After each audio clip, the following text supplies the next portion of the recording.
ఉన్నోడంటే మన మధ్య ఉన్నోడా లేకపోతే సౌండ్ ఉన్నోడా? నాకు తెలిసి మీరు సౌండే అనుకుంటారని. మన ఫాదర్ ఉన్నవాడు,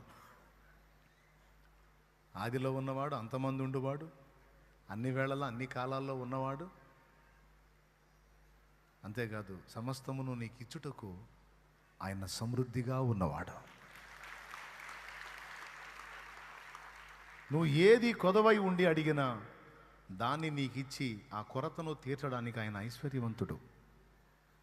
పౌలు అంటాడు, దేవుడు తన ఐశ్వర్యము చొప్పున క్రీస్తునందు మహిమలో నీ ప్రతి అవసరము తీర్చును. ఎంత నీ చేత తప్పకుండా తీరుస్తాడు అంటాడు. నువ్వు చింతపడాల్సిన అవసరం లేదు అంటాడు. చెబితే బాగా